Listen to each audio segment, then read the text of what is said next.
Dear German language, I love you and I hate you. That is all. Sincerely, Donna.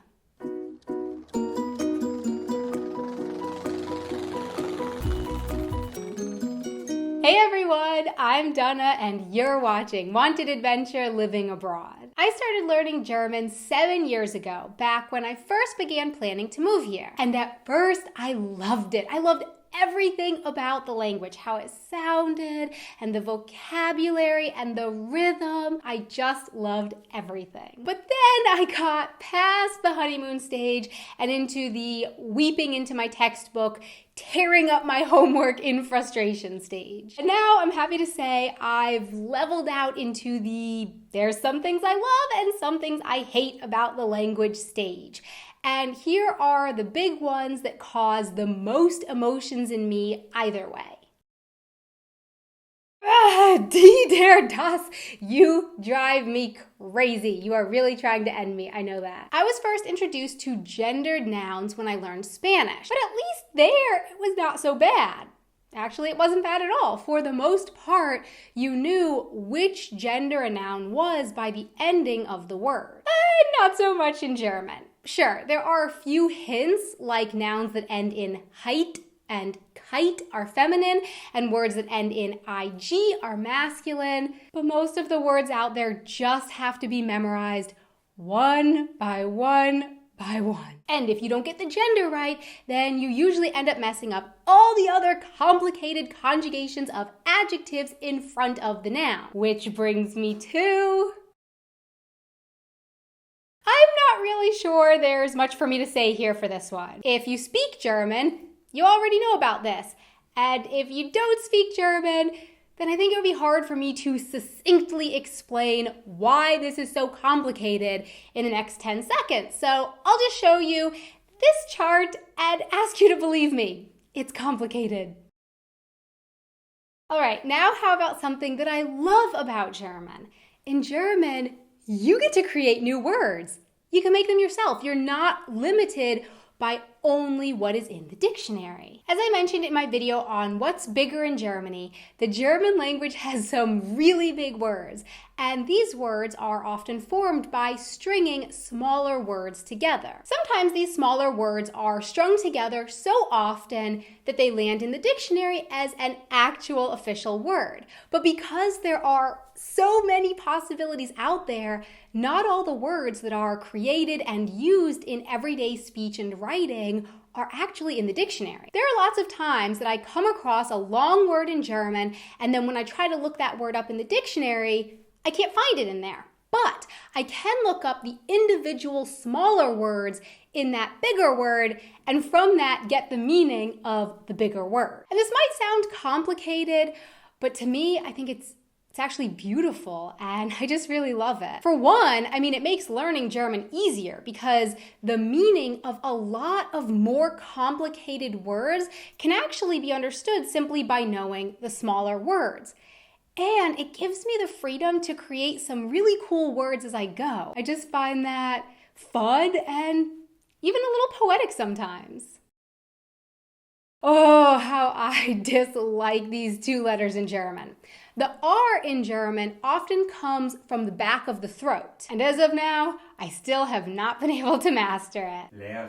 Lehrer. Lehrer. Lehrer. Lehrer. Lehrer. Let me see your face. Lehrer. Lehrer. Die Lehrerin. Die Lehrerin. Is that better? Das ist besser. That's great. So my die Lehrerin is better than my der Lehrer. And the U with the umlaut, it's my nemesis.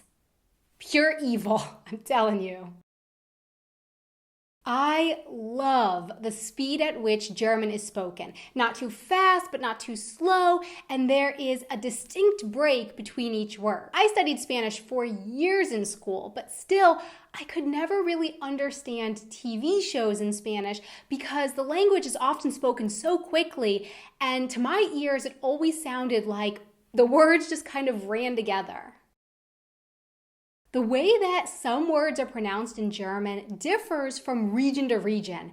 And this is one thing about the language that I really love, and it drives me crazy. I love it because it's just super interesting. I'm fascinated by languages, And this is a really cool side to the German language. But it does kind of make it tricky as someone who is trying to learn and speak German as a foreign language. Mr. German Man is from the Cologne area, but we live here in Munich, and I'm friends with people who are from other parts of Germany. So put that all together, and I'm sometimes very confused about what is actually the correct pronunciation of a word that I should be trying to match. Sometimes I will work really, really hard to try to pronounce something as I've heard a friend say it, or to mimic how I've heard it on TV, only to be asked later by Mr. German Man why I am pronouncing it that way.